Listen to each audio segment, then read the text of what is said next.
Good morning, and wake up, wake up, wake up. Yes, it's your boy, Vincent E. Gray, the empowerment specialist. Welcome to Motivational Sermonic Snackables. I know that's a tongue twister. What are sermonic snackables? They're nothing more than words of wisdom which are designed to increase your value in life. That's it. And so I know it's Sunday and it's Father's Day. On Sunday, I know you wait for the entree, but before you get the entree, I'm going to just give you the sermonic appetizer. That's all it is. It's a sermonic appetizer. But before we get ready to leapfrog into our lesson, I need you to do me a favor. I need you to go and get your school supplies. Go get your notebook. Also, go get your pen. Oh, my pen, it just flew out my hand. You see, I'm ready to take notes. Yeah, get your pen. And then also for my students who like to roll and scroll, you can also open up your note apps and you can take notes because today is going to be a powerful one. I want to start off by just telling you something that's significantly important. And I want you to know that a father's greatest legacy is not what he leaves behind, but in who he raised up. Ooh.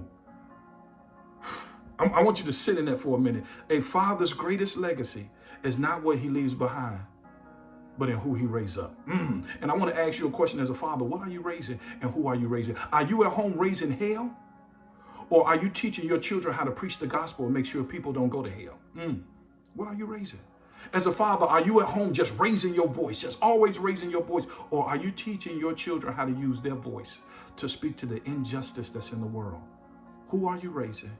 And what are you raising? The reason why I'm saying this is because this is significantly important. You will not be remembered for always passing out your business card, but you will be remembered for the character that you build and instill within your children.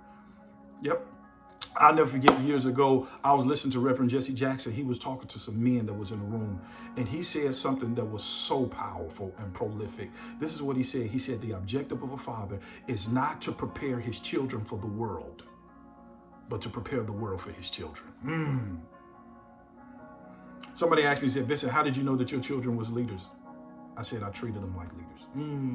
See, I was constantly speaking into their future because I realized that the future have to move into your children before your children can move into their future. I'm giving you all good game before you get this entree at church on the day. All right, so what do I want you to know? I want you to understand this. As a father, you have a three-role responsibility. That's to lay foundation. You're a foundation layer. You are a faith initiator. And number three, that you're a future speaker. Okay, what do I mean by foundation layer? Every day you have to be laying foundation within children. Every day. In the Bible, there was a gentleman by the name of Noah. Noah built something that his whole family came into. He was laying foundation. And I want to ask you a question, fathers. What are you laying? What foundation are you laying? What are you building that your whole family can come into? Come on now. Are you building a career? Are you building a business? What are you building that your entire family can come into? Number two, your job is to always to initiate and speak faith. Come on, 70,000 thoughts a day that we have.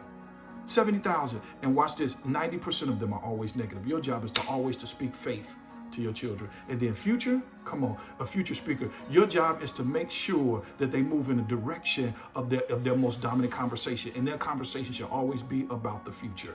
All right, this is what I'm trying to say on the day. I'm about to get ready to land this plane, but I really want you to hear me when I tell you this on today, fathers. Fathers, this is the question that I want to ask you. If your children followed your every footsteps, where would they end up? If your children followed your every footsteps, where would they end up? That's the question on the day. If your children followed your every footsteps, where would they end up? Would they end up in jail? Ooh. Would they end up smoking weed? Would they end up in the crack house? Or would they end up in the house of God with their hands lifted? Because at the end of the day, the camera is always rolling.